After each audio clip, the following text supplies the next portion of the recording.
আসসালামু আলাইকুম রহমতুল্লাহি ওবরাকাতু। সুপ্রিয় দর্শক শ্রোতা, মিশরের ইতিহাস, ঐতিহ্য, সভ্যতা ও সালতানাতের স্থাপত্যের উপর নির্মিত ইসলামী কাফেলায় সকলকে আমন্ত্রণ জানাচ্ছি আজকের পর্বে। সাথে আছি আমি সাইমুম আল মাহাদি, থাকবো পুরোটা সময় জুড়ে। দর্শক, আজকের পর্বে আপনাদেরকে আমরা নিয়ে এসেছি ফেরাউনের রাজপ্রাসাদে। পিছনে দেখতে পাচ্ছেন কার্নাখ টেম্পল। কায়রো থেকে প্রায় 700 কিলোমিটার দূরে লুকজুর শহরে রয়েছে ফেরাউনের সে রাজপ্রাসাদ, হামানের দেয়াল, মুসা আলাইহিসসালামের সাথে রামসিস দ্য সেকেন্ড এর ইতিহাস। যে টেম্পলটি ঘিরে রয়েছে ইউসুফ আলাইহিসসালামের সাথে আখনাতুন আমিন হতিবা সালেসের সেই ইতিহাস। চলুন আমরা ঘুরে ঘুরে আজকে আপনাদেরকে এই চমৎকার টেম্পলটি দেখাবো এবং ঐতিহাসিক ঘটনাগুলো আপনাদের সামনে আমরা উপস্থাপন করব। আমরা এখন রয়েছি তরিকুল কুব্বাস। দেখতে পাচ্ছেন এখানে স্প্রিংসগুলো, যেটা ফেরাউদের একটা রাজপথ। কার্নাখ টেম্পল থেকে লুকজুর টেম্পল, এই পথটিকে বলা হয় ফারাউদের রাজপথ, যেখানটা ঘিরে একসময় হাজার বছরের প্রাচীন সভ্যতা গড়ে উঠেছিল, যেখানে ফারাউদের বিভিন্ন কালচারাল প্রোগ্রামগুলো হতো। চলুন দর্শক, ফেরাউনের রাজপ্রাসাদটি আজকে আপনাদেরকে ঘুরে ঘুরে দেখাই, আমাদের সাথেই থাকুন। দর্শক, আমরা আপনাদেরকে নিয়ে সেই কার্নাখ টেম্পলে প্রবেশ করছি। এখানে দেখতে পাচ্ছেন এই যে স্পিংসের কুবাস, অর্থাৎ ভেড়ার মাথা, পিছনটা হচ্ছে সিংহের মূর্তি। এটাকে তারা তাদের শৌর্যবীর্যের পরিচয় হিসেবে তারা বহন করে। আপনারা দেখতে পাচ্ছেন এখানে এই যে দেয়ালটি, প্রায় 40 ফুট উঁচু এই দেয়ালটি, যেটাকে বলা হয় মুসা আলাইহিসসালামের খোদা, অর্থাৎ আল্লাহ তাবারক তাআলাকে হত্যার জন্য ফেরাউন তার যে প্রধান স্কল্পটার হামানকে বলেছিল, তুমি আমার জন্য এমন একটি উঁচু প্রাসাদ বা উঁচু স্থান তৈরি করো, যেখান থেকে আমি মুসার খোদাকে দেখতে পারি এবং তাকে হত্যা করতে পারি। দর্শক, নাম এটা হচ্ছে টেম্পল রামসিস সালেস, অর্থাৎ রামসিস সানির পরে রামসিস সালেস ছিল তার টেম্পল এটি। এখানে কার্নাখ টেম্পল মূলত একটি টেম্পল না, এখানে অসংখ্য টেম্পল নিয়ে গঠিত। এটা একটি ওপেন মিউজিয়াম, যেটি 200 একর জায়গার উপরে প্রতিষ্ঠিত, ইউনেস্কো কর্তৃক স্বীকৃত একটি মনুমেন্ট, একটি স্থাপনা। আপনারা দেখেছেন এখানে। দর্শক, ফেরাউন যখন এই টেম্পলে আসতেন তখন তার পূজা করা হতো। ফেরাউনকে বলা হয় যে আমুন রায়ের পুত্র, অর্থাৎ আমুন হচ্ছে দেবতা, আর দেবতার সন্তান হিসেবে ফারাওদেরকে অভিহিত করা হতো। আপনারা দেখতে পাচ্ছেন এখানে এই যে লম্বা যে টেম্পল, যে টিমসার ভাস্কর্যটি রয়েছে, এটা হচ্ছে রামসিস দ্য সেকেন্ড, অর্থাৎ মুসা আলাইহিসসালামের সময় যে ফেরাউন ছিল, সেই ফেরাউনের একটি ভাস্কর্য বা মূর্তি, যেটি শত শত হাজার হাজার বছর পূর্বে নির্মিত। এবং তার পায়ের কাছে যে ছোট একটি মূর্তি দেখা যাচ্ছে, এটা হচ্ছে ফেরাউনের স্ত্রী নিফারতারির ভাস্কর্য, যাকে বলা হয় যে আসিয়া আলাইহিসসালাম। আমরা যাকে আসিয়া আলাইহিসসালাম সম্পর্কে জানি, যার মাকবরা বা যার দেহাবশেষ রয়েছে হচ্ছে এই লুকজুর শহর থেকে একটু গভীরে ওয়াদিল মুলুক বা ওয়াদিল মালিকাত, অর্থাৎ ভ্যালি অফ দ্য কুইন, সেখানে। এখানে দেখতে পাচ্ছেন আরেকটি ভাস্কর্য দেখতে পাচ্ছি, যেটা হচ্ছে যিনি আখনাতুন, যিনি একত্ববাদ ইলাহের প্রতি বিশ্বাস স্থাপন করেছিলেন, যার সময় ইউসুফ আলাইহিসসালাম মিশরের আজিজে মিশর হয়েছিলেন।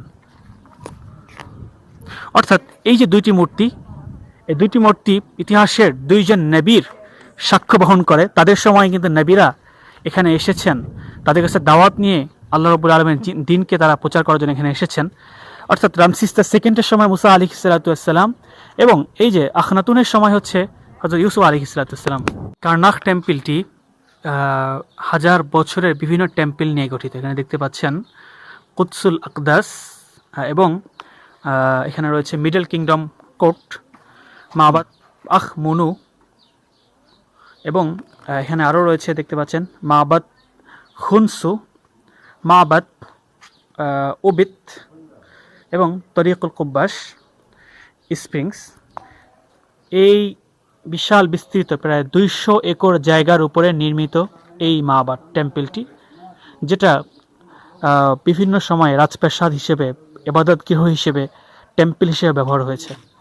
আপনারা দেখেন হাইরোগ্রাফিক্স ল্যাঙ্গুয়েজে লেখা, এর প্রতিটা দেয়াল কতটা ঐতিহাসিকভাবে যেটা সাক্ষ্য বহন করছে। আমরা আপনাদেরকে সেই হাইপোস্টার হলের দিকে নিয়ে যাচ্ছি।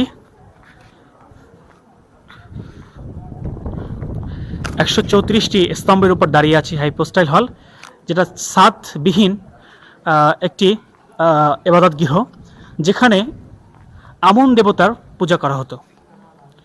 কতটা মোটা এবং মজবুত পিলার দ্বারা গঠিত আপনারা দেখতে পাচ্ছেন সেই হাইপোস্টাইল হলগুলো।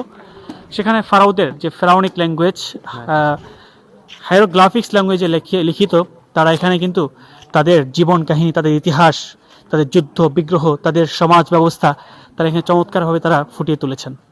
আপনারা দেখতে পাচ্ছেন হাইপোস্টাইল হলের একটি পিলার।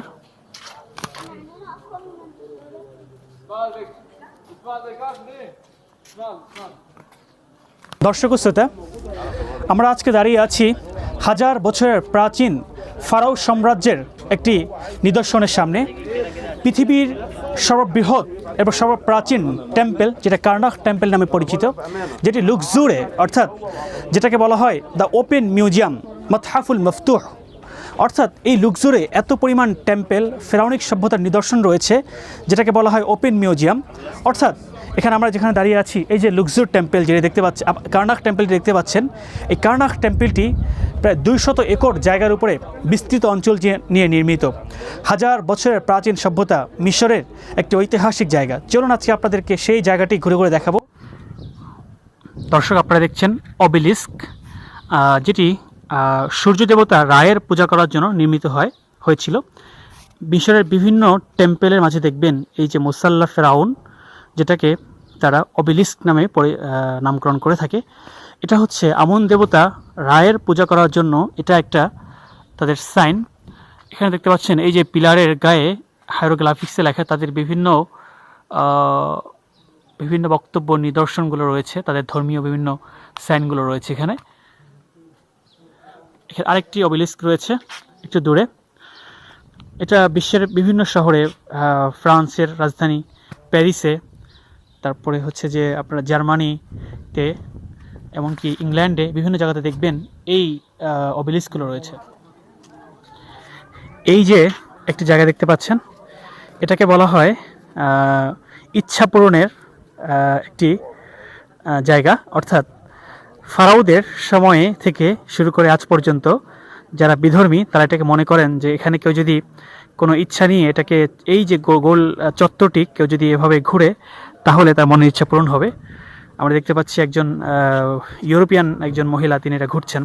এরপর আমি যতবারই এখানে এসেছি ততবারই দেখেছি এখানে সবাই একটা ঘুরছে। আমি জিজ্ঞেস করেছিলাম তারা কেন এখানে ঘুরছে, তারা বলছিল যে তুমি মনের যে ইচ্ছা নিয়ে এখানে ঘুরবা সেটা তোমার পূরণ হবে। নাউজুবিল্লাহ, ইসলাম এটা কখনোই সাপোর্ট করে না। যাকে আমরা অন্যান্য ধর্মের কালচারগুলো আপনাদের সামনে তুলে ধরার চেষ্টা করছি। দর্শক, আপনাদেরকে এখন আমরা নিয়ে এসেছি সিক্রেট লেক, বা যেটা হচ্ছে বুহায়রা মুকাদ্দাসা। এই বুহায়রা মুকাদ্দাসা হচ্ছে এমন একটি লেক যেটা সেই কার্নাক টেম্পলের শুরু থেকে আজ পর্যন্ত এরা এখনও টিকে আছে, যেটিকে কেন্দ্র করে পবিত্র হওয়া এমন একটা বিষয় জড়িত। অর্থাৎ যখন পুরোহিতরা এখানে আসতেন, তারা এই সিক্রেট লেকে নেমে স্নান করে তারা পবিত্র হয়ে নিতেন আমন দেবতা পূজা করার জন্য। এবং ফারাওদের যখন সেজদা লুটিয়ে পড়া হতো, তখন জনগণ তারা প্রথমে এসে এই সিক্রেট লেক বা বুহায়রা মুকাদ্দাসা, এই যে পুকুরটি, এখানে এসে তারা ডুব দিয়ে পবিত্র হতেন। এরপরে তারা আমনের এবং তার সন্তানদের অর্থাৎ ফারাওদের তারা পূজা করতেন। এটা কিন্তু এই যে কার্নাক টেম্পলের পাশে রয়েছে, যেটা কয়েক হাজার বছরের প্রাচীন লেকটি এখনও কিন্তু সেটা সেখানে বিদ্যমান। আপনারা দেখতে পাচ্ছেন বুহায়রা মুকাদ্দাসা সিক্রেট লেক। এখানে দেখতে পাচ্ছেন সে ধ্বংসাবশেষগুলো। এই টেম্পলটি একটি বিস্তৃত অঞ্চল জুড়ে অবস্থিত, যেটা কালের বিবর্তনে কিন্তু বিভিন্ন ভূমিকম্পের কারণে ধ্বংস হয়েছে। এখন আপনারা যে উঁচু স্থানটি দেখেছেন, এটা কিন্তু আজ যেটা টিকে আছে, কিন্তু এই টেম্পলটি অত্যন্ত বৃহৎ একটি জায়গা নিয়ে, অর্থাৎ 200 একর জায়গা নিয়ে অবস্থিত। আপনারা দেখেই বুঝতে পারতেছেন যে একসময় এখানে কিন্তু রাজপ্রাসাদ ছিল, সেগুলো এখন ভঙ্গুর পরিস্থিতিতে রয়েছে।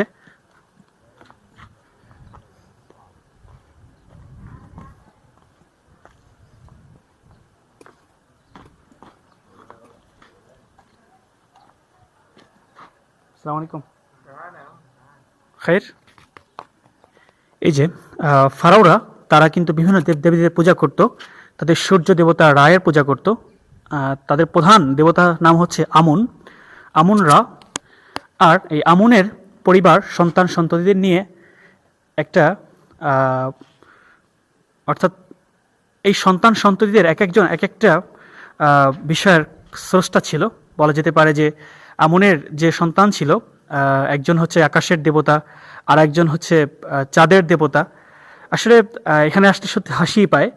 তারা এভাবে পাথর নিজের হাতে বানিয়ে কিভাবে তাকে খোদা হিসেবে স্বীকৃতি দিয়েছে, খুবই কষ্ট লাগে।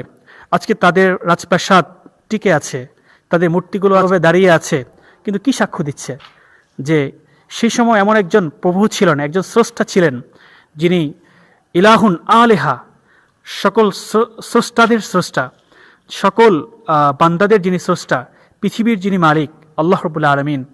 আর তখন মানুষ কিভাবে নিজের হাতে পাথর তৈরি করে তারা দাবি করতে পারে যে এটাই তার স্রষ্টা, বড়ই আফসোসের বিষয়।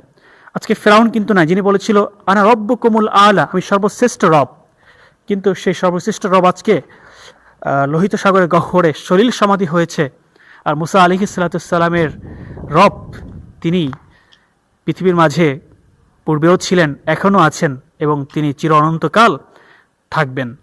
আমরা সেই স্রষ্টা প্রতি বিশ্বাস স্থাপন করি, যে স্রষ্টা চির অনন্তকাল তিনি স্থায়িত্ব বরণ করেছেন, যার কোনো শেষ নেই। কিন্তু এই ইলাহ একসময় মানুষ এগুলোর পূজা করত। আজকে মানুষ যারা ইসলাম বহির্ভূত রয়েছেন তারা কিন্তু অন্য কোনো হয়তোবা আগুনের পূজা করেন বা অন্য কোনো বিভিন্ন দেবদেবীদের পূজা করেন। যুগে যুগে তাদের দেবতা পরিবর্তন হচ্ছে, কিন্তু আমাদের রব আদম আলাইহিস সালামের যে রব ছিল সে রব, মুসা আলাইহিস সালামের রব ছিল, এবং ইউসুফ আলাইহিস সালামের রব ছিল। হাজার হাজার বছর ধরে একই খোদা, একই স্রষ্টার একত্ববাদের ঘোষণা আমরা দিয়ে এসেছি। এটা হচ্ছে আমুনের একটি ভাস্কর্য। আপনারা জানেন যে মিশরের ফারাওদের প্রধান দেবতা হচ্ছে আমুন। তো সে আমুনের তারা পূজা করতো, আপনারা দেখতে পাচ্ছেন এখন। এটা হচ্ছে সে আমুনের মূর্তি যেটা তারা পূজা করত। এখানে তার স্ত্রীর একটি মূর্তি দেখানো হয়েছে। দর্শক শ্রোতা, আপনারা দেখতে পাচ্ছেন আমরা এখন রয়েছি সেই ফেরাউনের রাজপ্রাসাদের মাঝে। চারদিকে উঁচু দেয়াল বিশিষ্ট এই যে রাজপ্রাসাদের অংশ, এটি যেটাকে কার্নাক টেম্পল হিসেবে পরিচিত। এটা এমন একটি চমৎকার প্লেস যে জায়গাটি হাজার হাজার বছর পূর্বের একটি প্রাচীন নিদর্শন। এখানে আমেনহোতেপ আস-সালেস অর্থাৎ মুসা আলাইহিস সালামের প্রায় 300 বছর আগে ইউসুফ আলাইহিস সালামের সময়ে যে ফারাও ছিল সেই সময়ে তার হাতে এটা তৈরি। এরপর থেকে রামসিস সেকেন্ড, রামসিস সালেস এবং নবম রামসিস এদের মাধ্যমে এটা সংস্কার হয়েছে, এবং সিথি হাফসিসুতের মাধ্যমে এটার আরও সৌন্দর্য বর্ধন হয়েছে। কালের বিবর্তনে এই টেম্পলটি আজকে 5000 বছর পরে আমরা আজকে যেভাবে দেখতে পাচ্ছি ঠিক তেমনইভাবে কিন্তু সেটা এখানে রয়েছে, দেখতে পাচ্ছেন।